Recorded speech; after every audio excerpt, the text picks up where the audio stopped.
지금은 그렇게 심하진 않은데 저도 예전에는 장이 굉장히 예민한 편이었습니다. 그래서 음식을 좀 안 맞게 먹으면 화장실을 바로 가야 할 때가 많이 있었는데요.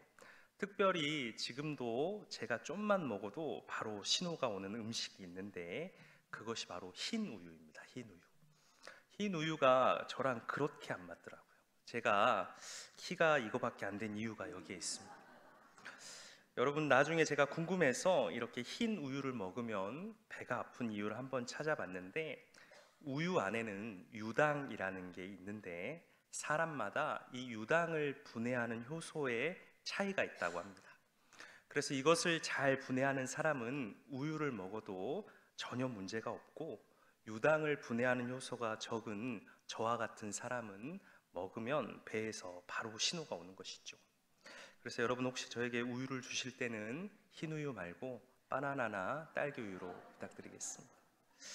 흰 우유를 잘 못 먹는 저는 대신에 어려서부터 두유를 좋아했는데요. 어릴 때 저희 외할아버지 댁에 가면 이모들이 외할아버지 드시라고 사다 놓은 두유가 항상 있었습니다. 그걸 잘 숨겨놨는데 제가 항상 그것을 찾아서 많이 먹었던 기억이 납니다. 지금은 두유의 종류가 정말 많이 있긴 하지만 뭐니 뭐니 해도 우리에게 가장 유명한 두유는 바로 배지밀이죠. 여러분, 그런데 이 배지밀이 세상에 나오게 된 사연이 있더라고요. 배지밀은 1968년도에 환자를 위한 치료식으로 세상에 나오게 됩니다. 이 배지밀을 개발한 분은 소아과 의사로 일하던 정재원이라는 분이신데요. 황해도 출신으로 심한 가난을 극복하고 독학으로 의사가 되었다고 합니다. 그래서 의사가 된 후에 명동 성모병원에서 견습 의사로 일을 하게 되는데, 이때 자신이 만든 환자 중에 어린 아이가 설사를 하다가 죽는 것을 보게 됩니다. 근데 이유를 정확히 찾지 못했다고 합니다. 그래서 이 어린 환자와 유사한 증상의 환자가 많은데 병명을 몰라 답답해하던 그는 영국과 미국 유학 중에 그 답을 찾게 되는데, 이 병이 유당불내증이라는 병이었습니다.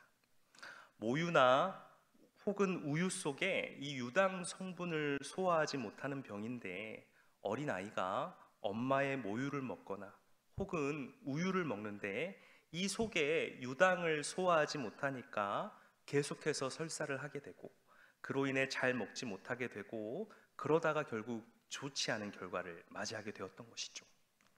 그래서 이 병을 발견한 정재원 의사는 우리나라로 돌아와 아기가 모유나 우유 대신에 먹을 그 치료식을 개발하던 중에 단백질이 풍부한 콩을 사용해 보기로 하였습니다. 그리고 여러 차례 시도하면서 이 치료식을 개발하려고 노력했는데 2년여의 연구 끝에 나온 치료식이 바로 배지밀이었던 것이죠.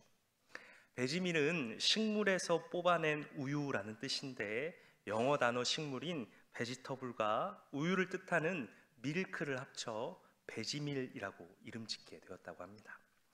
이제는 세월이 좋아져서 유당불내증을 앓는 아이는 전용 분유를 먹으면 된다고 합니다. 그래서 더 이상 배지밀은 치료식으로 사용되고 있지는 않지만 여전히 많은 사람들에게 사랑받는 음료로 우리 생활 속에 남아있죠. 어린아이가 정말 큰 병도 아니고 설사병으로 죽어가는데 자신이 의사로서 그것을 치료하지 못하는 안타까움과 다시는 이런 일로 생명을 잇는 일이 없어야겠다는 한 의사의 귀한 마음과 열정이 결국 배지밀이라는 치료식을 만들어낸 것입니다. 자신에게 찾아온 무기력과 안타까운 상황을 그냥 흘려보내지 않고 극복하려고 최선을 다해 자신이 할 수 있는 일을 한 사람의 노력 때문에 많은 사람들이 도움을 얻게 되었습니다. 오늘 우리가 읽은 본문의 배경은 바벨론의 포로로 끌려간 유다 백성이 다시 자신의 나라로 돌아오는 그날의 소감을 고백한 본문입니다. 먼저 오늘 말씀 1절 말씀을 보면 감출 수 없는 기쁨을 표현하는 이 시편의 저자의 고백이 나오는데요. 그는 과거의 일을 회상하며 그날의 기쁨을 표현하고 있는데, 그것은 마치 꿈꾸는 것 같았다라고 이야기하고 있습니다. 그런 그날이 어떤 날이었는지 우리 1절 말씀을 다시 보도록 하겠습니다. 여호와께서 시온의 포로를 돌려보내실 때에 우리는 꿈꾸는 것 같았도다라고 되어 있습니다. 바로 자신의 나라 유다가 바벨론으로부터 점령당하고 바벨론 땅에 포로로 끌려갔다가 다시 자신의 나라로 돌아오는 그 날이 꿈꾸는 것처럼 기뻤다라고 이 시인은 고백하고 있는 것이죠. 즉 믿을 수 없을 만큼 기뻤다라고 고백하고 있습니다. 꿈을 꾸는 것 같이 기쁘다라는 표현은 인간이 표현할 수 있는 기쁨의 표현 중에 가장 최고이지 않겠습니까? 이보다 더 기쁨을 잘 나타낼 수 있는 표현은 없는 것 같습니다. 그들이 이렇게 귀향을 기뻐할 수밖에 없는 이유는 그들의 포로의 삶이 너무 고되고 힘들었거든요. 바벨론의 포로로 끌려간 이스라엘 백성들이 얼마나 고된 삶을 살았는지 그 삶을 조금 알 수 있는 시편이 있는데요. 시편 137편 1절 말씀에 보면 이렇게 고백하고 있습니다.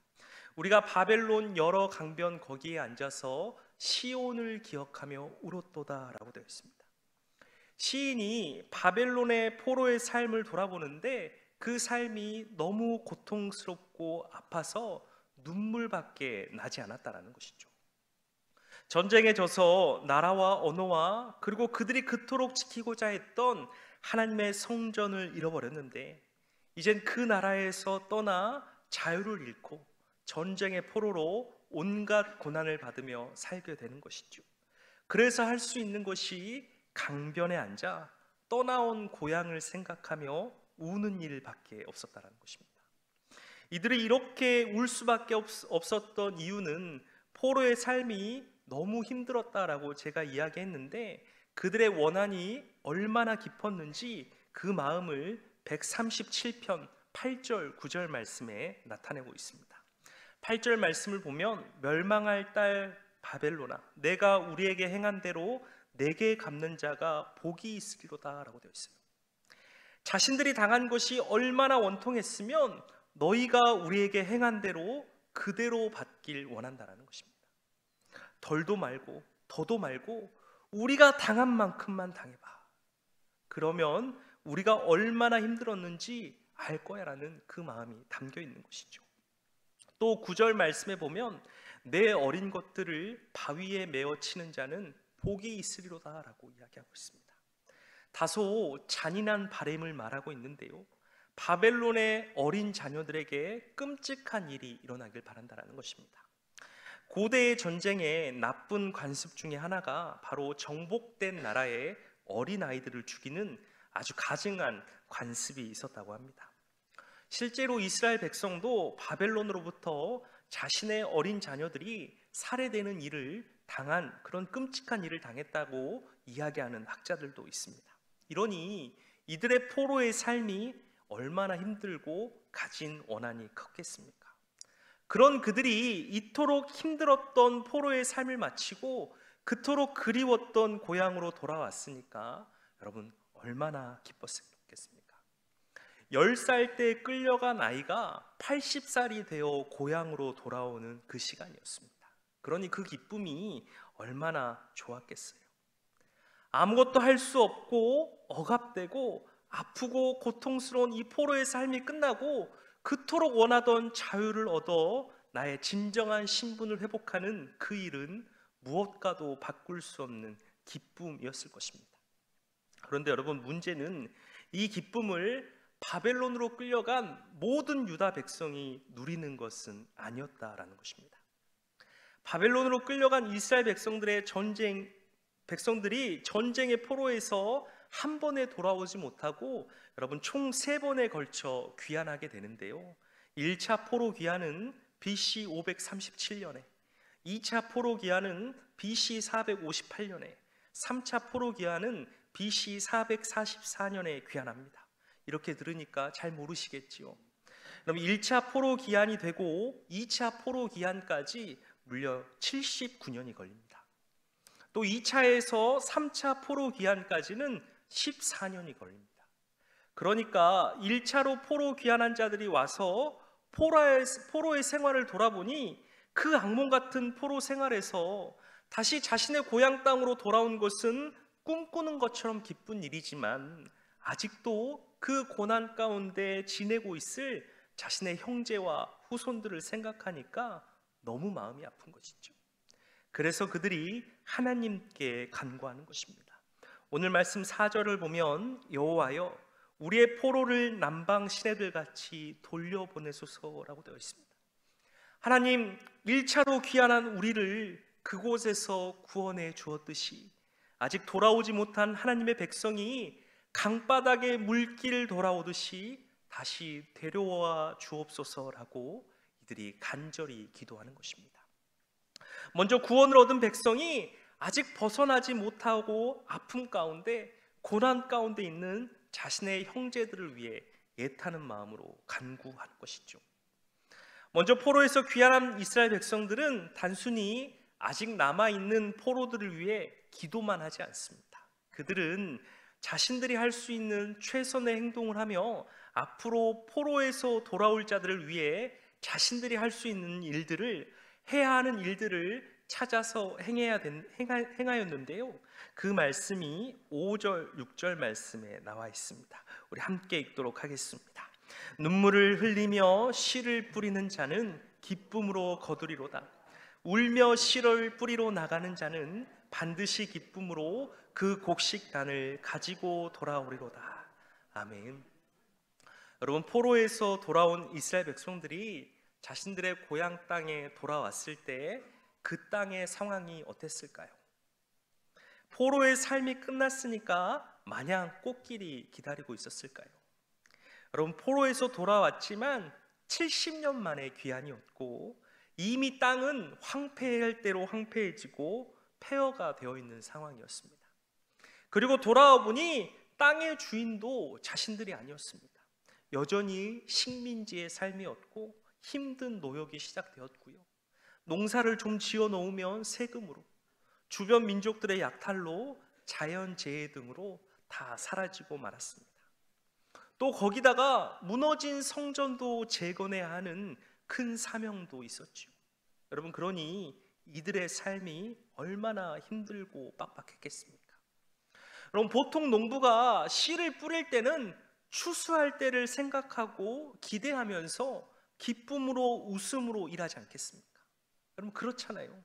누가 모내기 하면서 이번 농사도 망하겠지, 이번 연도도 배고프겠지, 이런 절망감을 가지고 뭐를 심겠습니까? 그런데 오늘 말씀에서 씨를 뿌리는 농부가 쉬지 않고 눈물을 흘리며 씨를 뿌린다라고 되어 있습니다. 너무 힘들고 어려워서 당장 뿌려야 하는 이 씨밖에는 먹을 것이 없을 만큼 이들은 가난했고요, 힘들었다라는 것입니다. 그럼에도 불구하고 이들이 눈물을 머금고 씨를 뿌리는 이유는 바로 자신들이라도 열심히 씨를 뿌리고 황폐한 이 땅을 개간하고 무너진 성전을 세워야 포로에서 돌아온 자신의 형제들이 이 땅에서 다시 살아갈 수 있기 때문이라는 것이죠. 자신들의 삶이 너무 어렵고 힘들지만 자신들만 살기 위해서 노력하는 것이 아니라 포로에서 돌아올 자신들의 형제를 위해 오늘도 눈물로 씨를 뿌린다라는 것입니다. 지금 눈물로 씨를 뿌리지만 하나님께서 이들과 함께 하셔 이들을 축복하실 것이고, 이 눈물을 기쁨으로 단을 거두게 하실 하나님을 그들은 신뢰하며 오늘도 자신들에게 주어진 이 사명에 최선을 다하며 이들은 눈물로 씨를 뿌리는 것입니다. 영국 출신의 변호사인 호레이셔 게이처 스패포드라는 사람이 있었습니다. 그는 영국 출신이고 변호사라는 직업이 있었지만 미국으로 넘어와서 아주 크게 성공한 사업가가 되었는데요. 그는 자신의 사업이 잘 될수록 반드시 행하는 일이 있었는데 바로 하나님 나라 사업에 더 많은 후원을 하였습니다. 그것이 자신의 사명으로 알고 그 사명을 너무나도 잘 감당하며 살아갔습니다. 그가 주로 후원하는 선교 단체는 우리가 너무나도 잘 아는 무디 전도단이었고 그 전도단의 가장 큰 재정 후원자였다고 합니다. 무디 목사님과는 9살 차이가 나긴 했지만 가까운 친구로서, 신앙의 동지로서 늘 서로에게 힘과 용기를 주는 각별한 사이였다고 합니다. 그런데 1873년 어느 날 자신의 공장에 설치된 유류 탱크에서 기름이 새어나와 큰 화재가 나게 되는데, 사업장에서 건질 게 하나도 없을 정도로 모두 다 타버렸습니다. 그래서 스패포드는 자신 생각에도 그랬고, 주변의 사람들도 아니 이렇게 믿음의 삶을 살고 하나님 나라를 위하여 많은 재정에 후원도 하는데 왜 이런 일이 생겼을까 하는 의문을 가지며 이 사고를 바라보았습니다. 그렇지만 이 사람은 삶에 있어서 누구보다 긍정적이었기 때문에 포기하고 실망하지 않고 현실을 마주함으로, 또 하나님의 일하심을 기대함으로 사고의 뒷마무리를 하고 다시 새로운 사업의 재기를 꿈꾸게 됩니다. 여러분, 아무리 희망을 가진다고 해도 불타버린 사업장을 다시 세우는 일이 얼마나 힘들었겠습니까? 얼마나 많은 노력이 필요했겠어요? 그래서 그는 일에 집중하기 위해 자신의 가족들을 모두 고향 영국으로 돌려보내기로 합니다. 자신은 집중해서 사업에만 바라보며 매진하겠다라는 것이죠. 그래서 가족들에게 사업이 정상화되면 다시 미국으로 돌아와 함께 행복하게 살자라는 약속의 인사를 한 후 영국으로 향하는 배에 가족들을 먼저 태워 보내게 됩니다. 가족들을 보내고 며칠 후에 스패포드는 무디 목사님과 함께 미팅을 하고 있는데, 그 미팅 중에 아주 놀랍고도 슬픈 소식을 접하게 됩니다. 미국 필라델피아에서 열렸던 행사에 참여한 수많은 사람의 기독교 협의회 대원들을 싣고 미국에서 프랑스로 돌아가던 증기선이 대서양 한복판에 대형 여객선과 충돌하여 1시간여 만에 침몰했다는 것입니다. 근데 이 소식이 너무나도 충격적인 이유는 이 증기선과 충돌한 여객선이 바로 자신의 가족을 태우고 영국으로 향하던 배였다는 것이죠. 그는 가슴이 철렁 내려앉았습니다. 그래서 어떻게 할지를 모르고 소식이 오기만을 기다리고 있는데, 사고가 난 지 10일 만에 아내에게 전보가 왔는데 그 안에 담겨진 내용은 혼자만 생존했음이었습니다. 사고가 날 당시 아내와 네 자녀들은 배 갑판에 나와 있었는데 배가 아주 크게 충돌을 하고 가라앉기 시작했습니다. 침몰하는 순간 아이들은 어디로 사라졌는지 보이지 않고 부인은 배의 난간에 혼자 달려 눈물로 하나님께 기도하였습니다. 하나님, 우리 착한 자녀들을 불쌍히 여기시고 꼭 살려주십시오. 그런데 만약 그것이 여의치 않다면 죽음에 대한 두려움이 없이 이 상황을 받아들일 수 있는 힘을 주십시오 라고 이렇게 기도하였습니다. 난간에 매달렸던 팔에 힘이 다해 더 이상 버티지 못하고 부인도 바다에 빠지게 되었지만 다행히 이 부인은 구조가 되었다고 합니다. 그런데 아이들은 그 어디에도 보이지 않았던 것이죠. 당시 이 사고로 인해 226명이 죽고 47명만이 구조되었는데, 이 죽은 자들 가운데 이들 부부의 4자녀가 있었던 것이죠. 구조된 아내를 만나러 가는 스패포드는 배를 타고 가게 되었는데, 마침 그가 가는 길에 자신의 자녀가 빠져 죽게 된 해역을 지나가게 됩니다. 그 배의 선장이 스패포드를 불러 여기가 따님들이 타고 있던 배가 침몰한 사고 지점입니다 라고 알려줍니다. 거친 파도가 치는 바다를 바라보며 그의 온몸이 떨려오기 시작했습니다. 4명의 자녀를 한꺼번에 삼켜버린 그 파도 앞에서 그가 할 수 있는 것은 우는 것 외에는 아무것도 없었습니다. 나의 4자녀가 빠져 죽은 그 바다를 보고 있는 여러분, 아버지의 심정이 어떠했겠습니까? 선실로 내려온 이 스패포드의 마음이 너무나도 슬픈 마음과 원통한 마음이 가득 차게 되었습니다. 아이들이 그 검고 거친 파도에 묻혀 죽어갈 때 얼마나 무서웠을까? 왜 내게 이런 일들만 생기는 걸까? 잘 되던 사업장이 불이 나 모든 것을 태워버리고 그것도 아직 회복되지 않았는데 무엇과도 바꿀 수 없는 4명의 자녀들을 하나님은 왜 모두 데려가셨을까? 그 기도의 그 원망의 끝에 하나님, 저는 이제 어떻게 살아야 합니까? 하나님, 저는 이제 무슨 힘으로 일어나야 합니까? 이러한 해결되지 않는 의문과 원망만이 그 안에 가득 차게 되어 있습니다.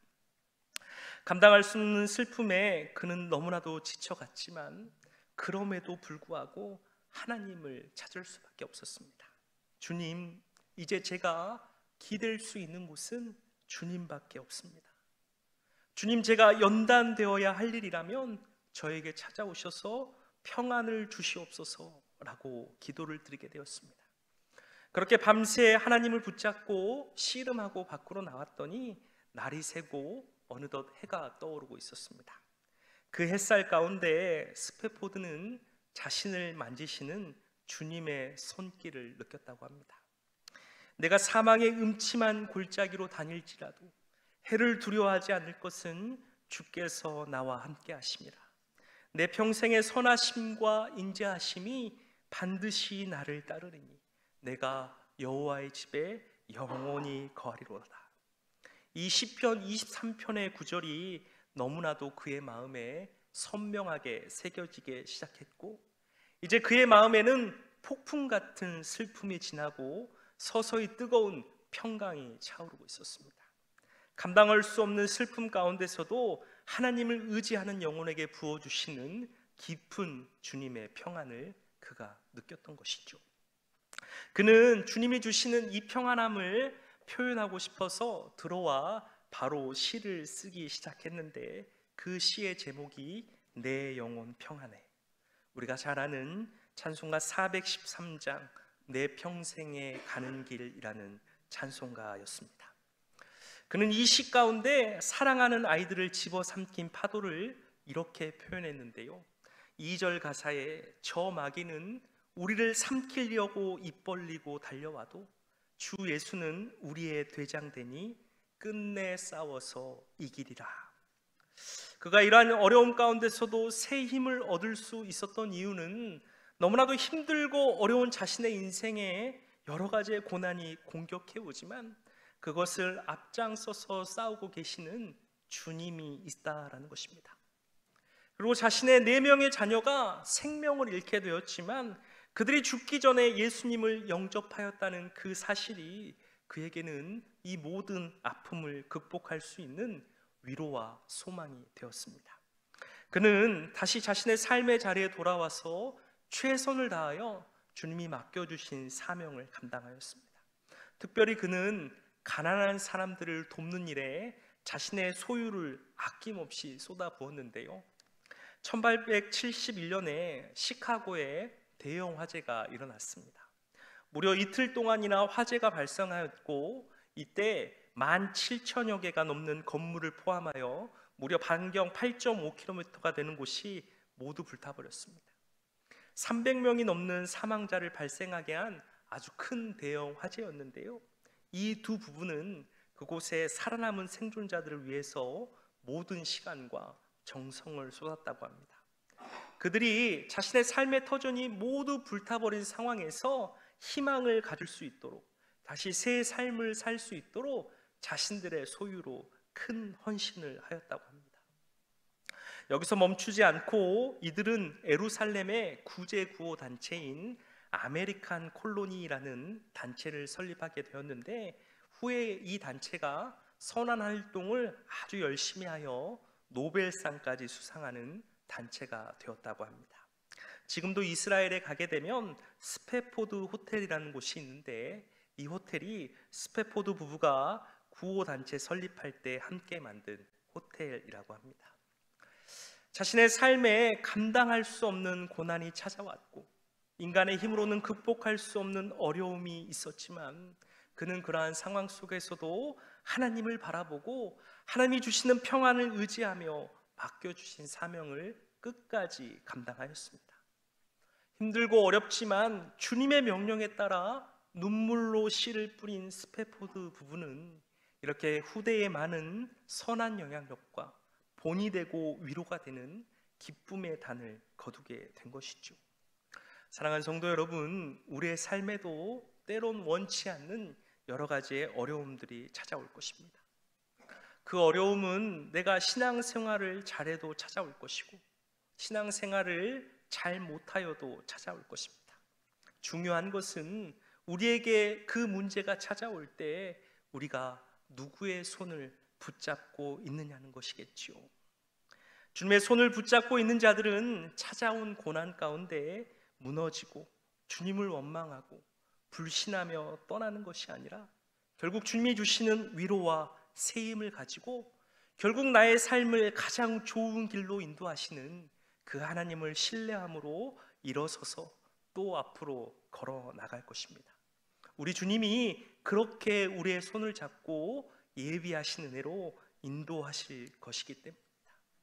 힘든 가운데 주저하지 않고 주님의 뜻에 따라 눈물로 씨를 뿌리는 일은 너무나도 힘들고 어려운 일이지만, 주님 안에서 눈물로 씨를 뿌리는 여러분의 삶에 하나님이 함께 하시고 결국 기쁨의 단을 거두게 하실 것입니다. 그러므로 저와 여러분은 주어진 모든 시간 속에 항상 주님 안에 거하며 어떤 일이 와도 믿음으로 주님의 뜻을 구하며 나아가시기를 예수님의 이름으로 축원합니다. 우리 찬송가 413장 내 평생에 가는 길, 우리 1절만 함께 찬양하고 기도하도록 하겠습니다.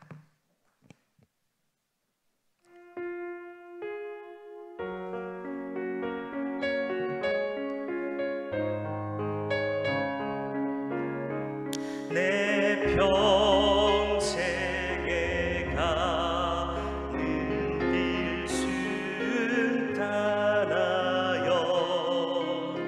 늘 잔잔한 강 같듯이 큰 가로 무섭고 어렵든지 나의 영혼은 늘 평안하다. 내 영혼 평안해.